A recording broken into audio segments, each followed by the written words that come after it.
But I truly believe that the best teachers are the one who have this attitude of a researcher and explorer of the thing that they're teaching, rather than those that just know it all.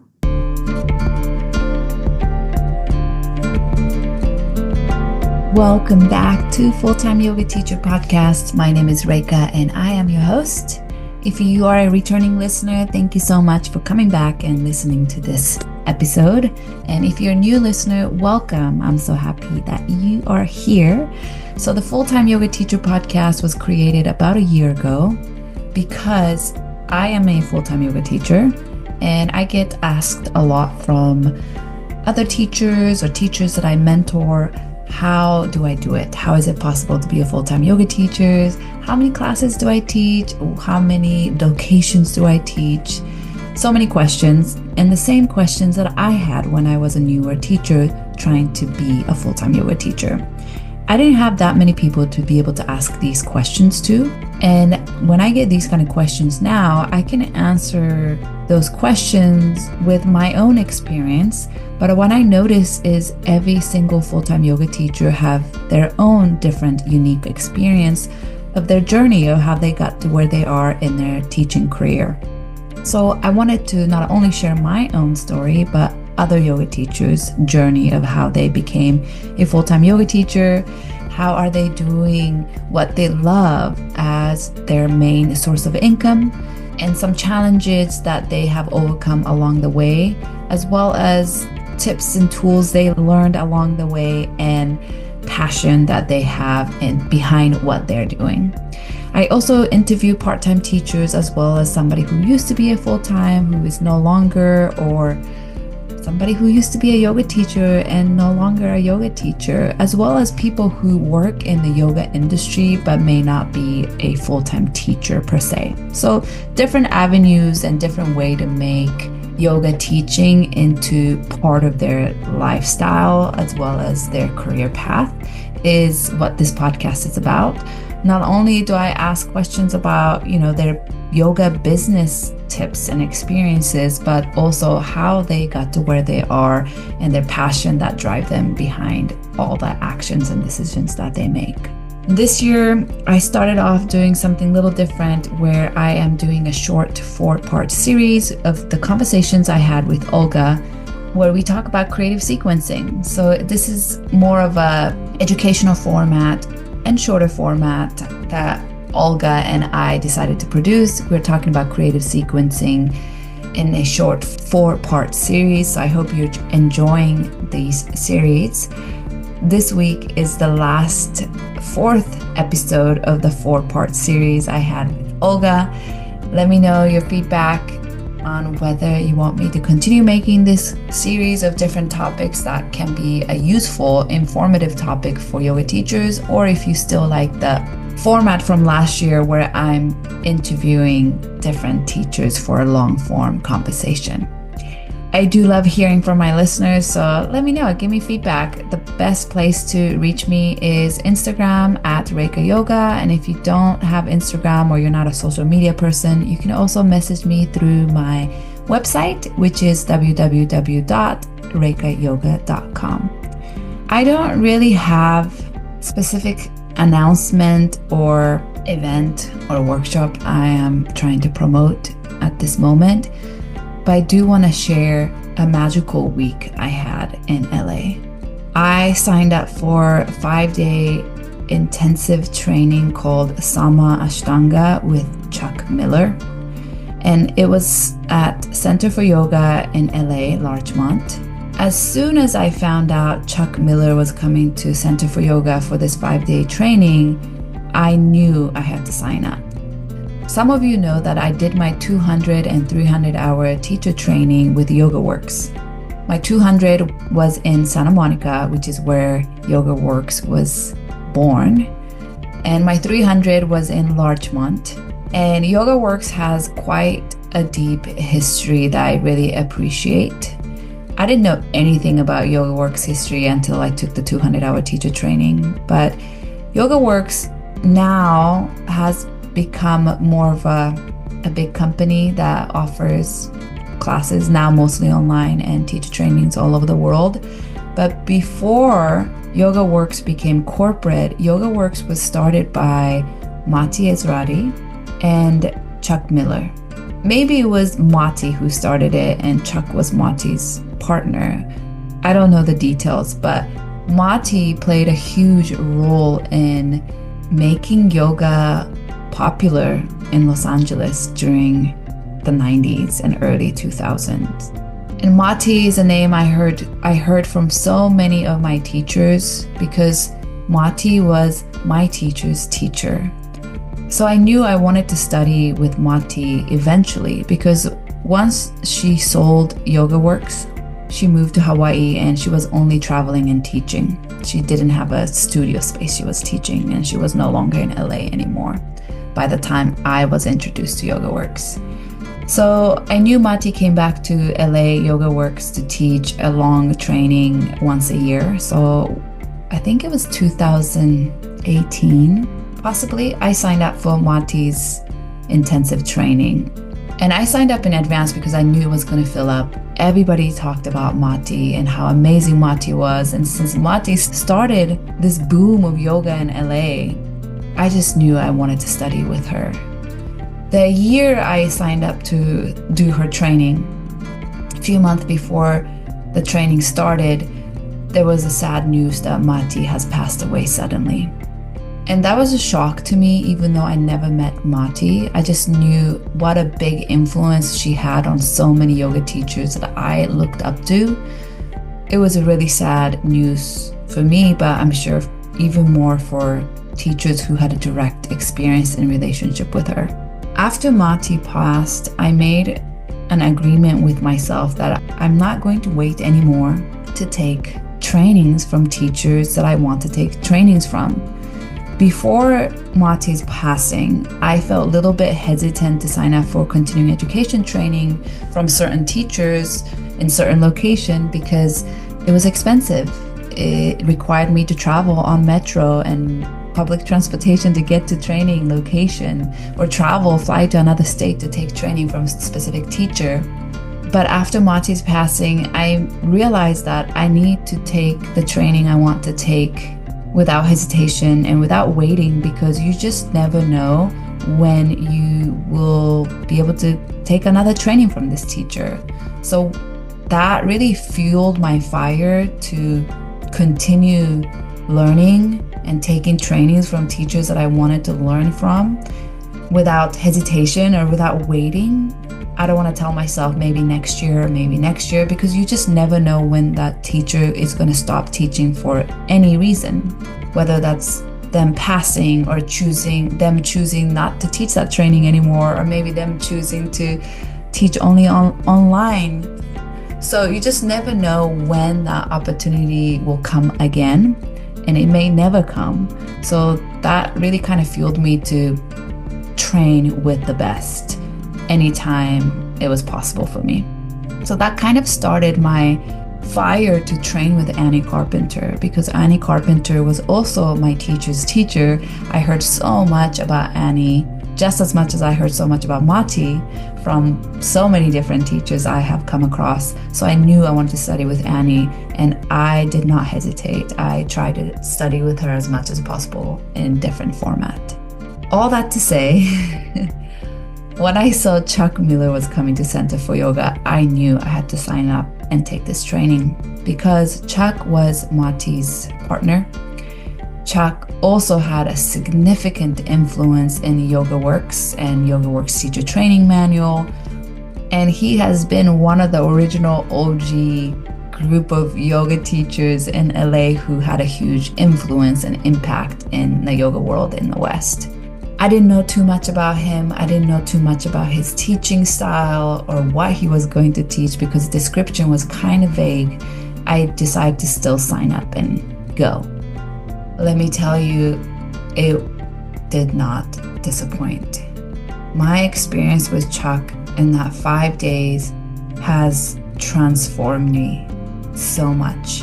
And I'm still trying to find right words to explain how this training has impacted me, influenced me. It almost cracked me open. It really moved me. It had such an influence in the deepest part of my heart, my soul, my essence. And that is incredible because not every single training I feel like this. All that to say, I guess I still don't have enough words to be able to explain what particularly about this training that really cracked me wide open, but it was incredible. I want to continue learning from Chuck, and he is a special teacher. He seemed to be able to teach without ego, or with least amount of ego, and I just could tell his warmth and heart and love for the practice. And I'm still trying to process and marinate in what I have experienced and learned in his training. The first day of the training, all we did was samastitihi. If you don't know what samastitihi is, it's pretty much tadasana. So the first day, 6 hours of training, all we did was work on and practice and give adjustment and learn adjustment of samastitihi, which is pretty incredible. If teacher can take 6 hours to teach samastitihi to a student, I think that's pretty profound. And it was a slow burn, meaning first day, 2-3 days, I was still kind of figuring out if I'm enjoying this training or not, if I'm learning from this training or not. But the fourth and fifth day, I started to really feel the profound impact and influence this training was having on me, and just the presence of him as a teacher really created this sense of safety, love, and compassion towards each other, towards the planet, towards this tradition of yoga. I just never had that kind of experience before. And I cried on the last day during the last meditation he led us. And I couldn't really stop crying the whole way home, driving back from LA to Long Beach, which took a really long time because it was during traffic hours.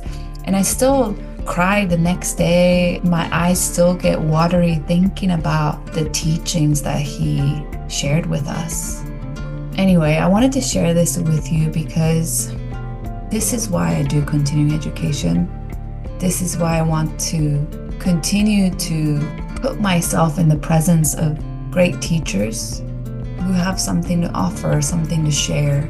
And I hope that you who are listening, whether you're a yoga teacher or not, continue to learn, continue to expand, continue to inquire a subject that matters to you, that is important to you, because it can have a profound influence in your life, like this training has had on me. I'm thinking of writing a blog post about this training just because it was just so profound, and it really, I can't find a word to say, but it just cracked my heart wide open. I think I'll probably need a couple more days to really figure out what I want to write about in this blog post, because I have a hard time putting them in words. But it just had a profound influence, impact on me, and I hope you continue to learn in the things that you love. Find great teachers who teach them so you can continue to grow and you can continue to share what you learn to the world. So that's my check-in for this week. Let's get started on this week's podcast episode with Olga, which is fourth on the series on creative sequencing, and I will speak to you on the other side.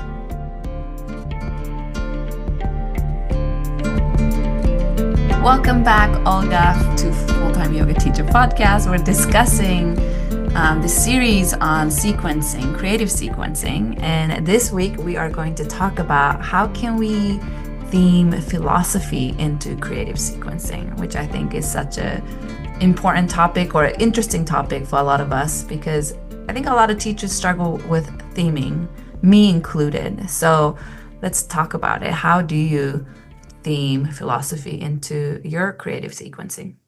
Yeah, so I have two groups of thoughts about this. One is kind of coming back to my why of like how my creative sequencing can fit in with wider yoga philosophy and perhaps taking topics out of that. And then just more nitty gritty ways to identify some themes based on different sources. Yeah, so should we go into that? Yes, please. Right. So we spoke in one of the episodes about how like does creative sequencing fit into yoga? And we spoke about the importance of your intention and knowing what that intention is. And that takes you into yoga philosophy to explore whether what you're delivering actually aligns with the philosophy of yoga. And I've listed a couple ways in which creative sequencing does align with the philosophy of yoga, and we can perhaps find some topics from those. So, the first one I really like is self study. So, I think creative and also anatomical movement can be such a wonderful tool to self study to gain more self awareness, both in the physical and beyond. We get an opportunity to look at our movement tendencies. Maybe we can explore different alternatives, specifically in how we progress through movement. We become more familiar with how the body moves as a whole, as an integrated unit. And so, from that, for example, we can have a lesson of going out of your comfort zone, which will bring you potentially some insights, like we spoke in the previous episode. So, for example, how do you react to something novel? And can there be some learning in that? Is there a topic here that you would pick out and use for your class? I like the Svadhyaya, self-study or self-inquiry into a creative sequencing. I think that's such a great one. And stepping out of your comfort zone, definitely. Another one that came to me that you have mentioned several times in the previous episodes is finding balance between effort and ease. I feel like that's such a great one to incorporate. Yeah, and also with your creative sequences, you could always keep that in mind so that your sequences embody this feeling of effort and ease, whether your theme is around it specifically or whether it's not around it. You can always use that, right? It's definitely. Yeah, so another one I have is simply mindful awareness and awareness of the present moment. So I think any yoga practice does that amazingly. And creative movement can offer us this opportunity to practice present moment awareness through focusing on the whole moving body as it's moving between the poses. So for me, it feels sort of like a moving body scan. It's like movement that emerges from a place of consciousness rather than the thinking mind. And the interesting lesson here is that the moment we start paying attention to how we move between the poses, we're getting some information about how we do other things in life. I think there is a nice parallel here to the challenge we sometimes face in extending our yoga practice or meditation practice outside of the yoga mat in those in between spaces of everyday life.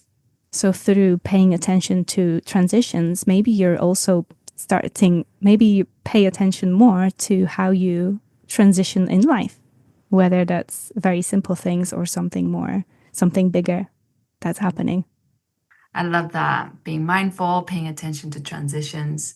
One of my teacher, Annie Carpenter, whenever she teaches the class on spine, more in like a workshop setting, she talks about how there's a part in the spine that the curve changes from Yes. to kyphotic. Yes. Those transition points are most vulnerable part. And she also says like when we're going through transitions in our life, we're also most vulnerable. So how can we take care of ourselves during that transitioning time? And I feel like that can be such a great theme. Mm. With you talking about mindfulness, made me think of sometime when I'm teaching a flow class, I see students, especially if it's like a three, let's say three flows or repetitive, slightly repetitive movement, I see students going ahead. They're Oh. predicting future. They want to go ahead already. We're not there yet, but they're already there. Or they just kind of assume what the next pose is, maybe from the experience of what they had previously. So I feel like that is also, what you're saying about encouraging students to being mindful, but being with what is now, not thinking ahead and not trying to plan ahead or not try to get to the next step or next pose right away. But can we actually enjoy the pose you're in now, or the transition you're in now, not just thinking you have to keep going, going, going faster than everybody else. Yeah, and that's such a beautiful life lesson as well, isn't it? And I think this links nicely to non-attachment, which is the one I was going to mention next. And I don't know if you're aware, but actually in somatic contemporary dance, which is my background, non-attachment is huge. So in the physical practice in dance, you're finding your own unique ways to move through how it feels rather than trying to imitate a certain ideal. So you're letting go of this attachment to something that you perceive to be better. In your example, it was getting ahead of time was better than staying in the moment right now. And of course, a lot of people who are not familiar with dance, and I would love more people to know this, is that of course there are some techniques in dance that are there to entertain an audience and perhaps show off, so to speak, but it's not the entirety of the dance practice. And so in those somatic techniques, very similarly to what we do in yoga, we let go of aspiring to look a certain way or to be a certain way and instead focus on that inner experience. And I think in creative classes, it's a wonderful opportunity to bring this into practice because a lot of people think there's one way to do a beautiful movement, air quotes, of course, and they want to perhaps imitate you and fail to embody or not ready maybe to embody this and really just let it be how their body is doing it. Yeah. So how it looks for them in their particular anatomical setup that they have. So yeah, non-attachment, is that something you use as well? Yeah, I think that's definitely, you said it beautifully. How do you teach in a class so the students doesn't feel like they have to look like you moving so gracefully Mm, in transition? yeah. Is that a question? Yes. Because I see your beautiful sequencing on Instagram and you do it so beautifully and smooth. And, knowing that you have the dance background and it's like, oh, like, wow, she's moving so beautifully and flawlessly. And I wonder if students are gonna feel like, oh, mine doesn't look like Olga's flow. Even Hmm. though I'm trying to make it look graceful, but I can't. Or, like how would you as a teacher encourage non-attachment in your Yeah, there's a couple of things I can think of. One is really, if you really don't have the attitude of I'm here to show off, it is going to be seen by most people, I think. There might be some people who are projecting something they're afraid of or it comes from them and they are intimidated by you. But if your intention is not to come here and show off, which mine it never is, I think you're safe in that you will not come across as intimidating to people. When I was teaching dance classes, I did get so much feedback from people that they felt really safe and very encouraged because you know what? I absolutely love seeing people move how they move. It just makes me so interested. I want to see how they're going to do the movement. And I've just always cheered people on a lot, whether it's my one to ones right now, someone doing creative flow, or those dance classes that I used to teach. It makes me truly happy to see that someone is moving how they move and trying it and putting some, effort, like nice kind of effort. Like I'm doing this fully. I'm not doing it half baked. I'm going to use my arm to the full extent that I can use my arm. So perhaps that's how I would do that. And you know what? I think as well, like I've heard from students that having a body that carries with it a certain history and a certain context could also be a good thing because whatever discipline you practice, when you practice it a lot because you love it so much, a lot because you love it so much, your body is going to improve, air quotes, improve, or improve the ranges of motion. You may become stronger. And I think some students see that experience as really valuable. that that person has some history here and some background that can really benefit me. There might be knowledge there that I can access. And I think that's how I would really like it to feel for people. You're not being judged by me. I'm not here to judge you. I want you to do it how you would do it. But also my body looks the way it does because I've spent my whole life being engaged in movement practices. And there's some beautiful wisdom that I can share with you. And please take it. I love that. Thank you for sharing. And is there maybe when you teach, I understand that this encouragement and coming from not showing off that you explained so beautifully, but is there maybe how you demo, when you demo, how often you demo? Is there thought process behind those things when you're teaching? Yeah, and I think it takes me straight into perfect alignment, which is not something I believe in at all. I believe in moving intelligently, but not necessarily that the pose has to look exactly like this with that exact angle. And when I show things and demonstrate, I don't really tend to always do the pose the same way. And I tend to soften a little bit into the pose. So for me, that feels a little bit more embodied and human, rather than the kind of like tense and really tensioned kind of yoga pose that's perfect in every angle.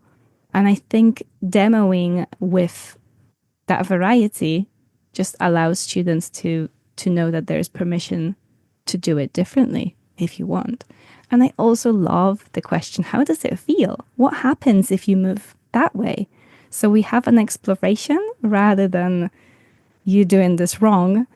Can you move your arm over here? Do Yeah. you do that as well? I love that. Yeah, I don't, depending on the class, it depends how much I demo.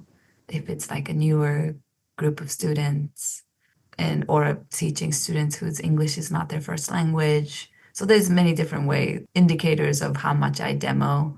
For example, my teacher almost never demos. And I think this is kind of going to different tangent of conversation, but I feel like before there used to be narrative that I felt like I was giving that if you're a good teacher, you don't demo. And if you're a newer teacher, you demo. And although I did go through a process when I was newer, I had to demo. I could not teach without demoing. And then I had to go through that to the point that I could now teach without demoing. But doesn't mean I don't ever demo. I think it really depends on who I'm teaching, what I'm teaching, students I'm teaching to. There's a benefit of demoing for sure. So definitely, I don't believe in that, where like you should never demo. And if you're experienced teacher, quote unquote, then you don't need to demo. I think there's a place to demo, and there's also a place you don't have to demo. So I think it's good skill sets to have both, being able to teach with and without. But you just have to pick and choose the right timing to demo, how to demo. For example, like if I do demo, I try to demo with props a lot because that I feel like gives permission for students to feel okay using props as well. So that's kind of like a little things that I use I don't want to share a message of if you are a yoga teacher, you don't need to use props because you're so experienced. So I'm trying to really break that barrier of props for a lot of students. But anyway, that's kind of going off the tangent. But yeah, thanks for asking. Yeah, I love using props as well to demo and just giving a bajillion options. Maybe not a bajillion, but giving options. Be like, perhaps you put your hands on the block. Maybe it feels better with one hand, or just that exploratory language. And at the same time, like you say, demonstrating it in different ways, maybe with the blocks, for example. Yeah, and actually, some people need to see what you're doing to learn it properly. So there is, like you say, benefit to showing and not showing, depending who it is that you're teaching. But it makes me think about the mirror neurons in our brain, where I think when we see some moving body, it kind of feels to us like we're doing the movement, like the similar neurons are firing in the brain as if we're doing the movement. So there's a definite, I think, place for showing because our brain automatically seems to be mirroring what you're seeing being done, which is really fascinating. And I think it applies to teaching as well. Yeah. Yes, definitely. And everybody has a different learning style. Some people learn the best from watching somebody do the movement so they can do it in their body. Some people learn from understanding the technicalities of it or hearing it or physically touch, like there's so many different way, tactical way. So definitely I don't believe in the one best way that we should be teaching or, the one way that people learn. There's so many different ways. So I think there's definitely a place for demoing. I love Mhm. I love how we went from non-attachment to this Yeah. non-attachment and how that manifests in you as a teacher as well, that you're not here to show off or show the perfect version of the pose. Yeah, Mhm. that's interesting. Tell us I've how some other philosophical theme that can work well with creative sequencing. I've got two more I can share. I've got discipline. So of course, the practice of creative movement is not just something you can or can't do, which you hear people say a lot. Well, I can't do this. And you're like, have you practiced? So it's a process of learning that requires commitment. Similarly to studying the poses themselves, you need some time and investment to study this more integrated way of moving, if you're enjoying it, of course.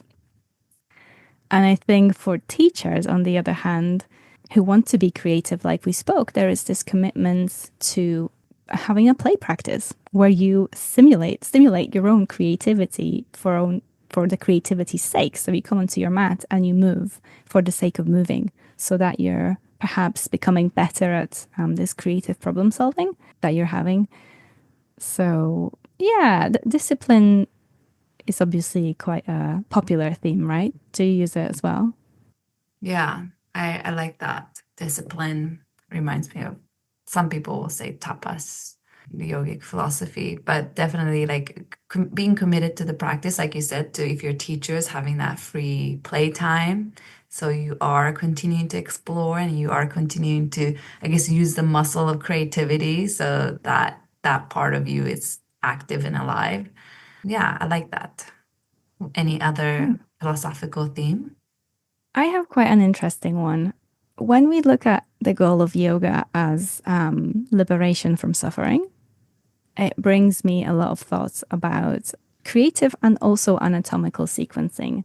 And of course, I realize how it was meant originally, that it was liberation from suffering, largely from the ego and on this, we could say, mental level, perhaps. But I really see the parallel here with the biopsychosocial model of health. So I take a bit of a modern approach to this, where the liberation of suffering could be achieved also through helping people move better and be more familiar with their bodies. And so, for example, in creative sequencing, we're adding variety to movement or intelligent variety to movement. We're helping people to be able to problem solve a little bit more, physically problem solve, to integrate their whole body together so they know how to move in this connected manner. And we might be drawing like awareness to areas where there is lack of awareness. And potentially there's implications in pain for that, of course, as we know. So I wouldn't say maybe that's a topic I would use for a class, but it is how I conceptualize why I would like to, why I creatively sequence as well. Yeah, I love that. That's so beautiful and also gives a lot of deeper thoughts into hopefully the listeners listening. So thank you for giving us and sharing with us all the different philosophical themes. And I'm sure listeners listening can come up with probably 10, 20 different ones. And this can be used as inspirations for how we can theme philosophy theme into a creative sequencing.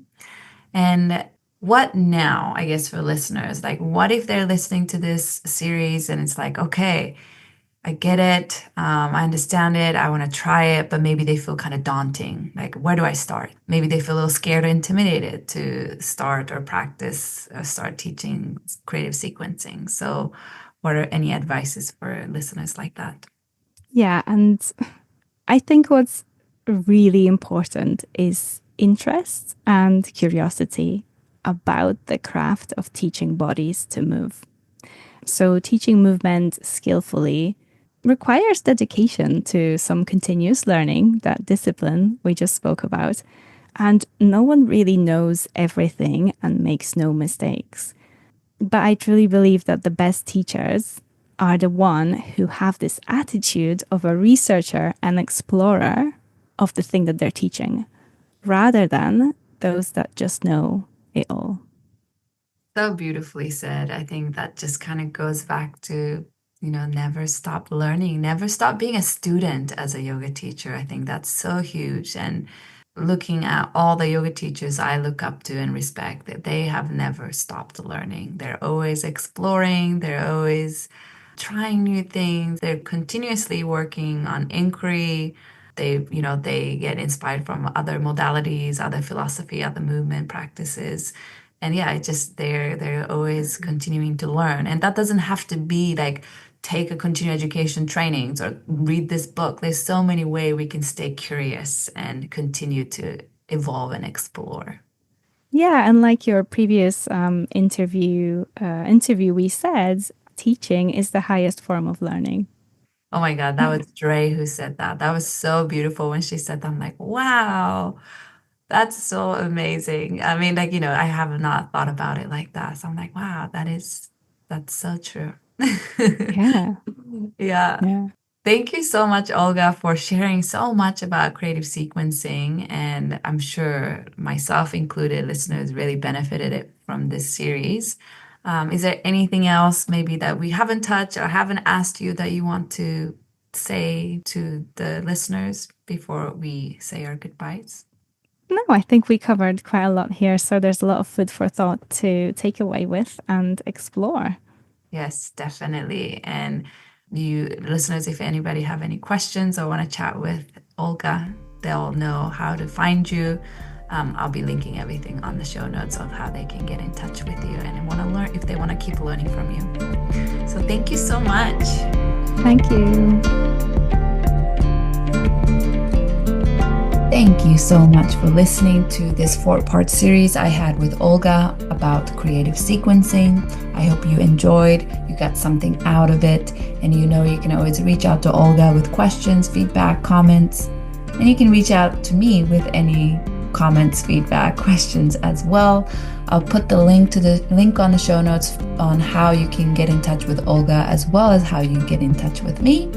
Lastly, I would really appreciate if you can leave me a review or put a 5-star or subscribe in whatever platform you're listening to this podcast from. It's on YouTube, it's on Apple, it's on Spotify, and probably multiple other locations. But whatever platform you're listening to, just subscribe, review, star, whatever that you can do on that platform. That would help me so much. And what's gonna be most influential is for you to share this podcast with your fellow yoga teachers in your life or your friends or family who you think might benefit from listening.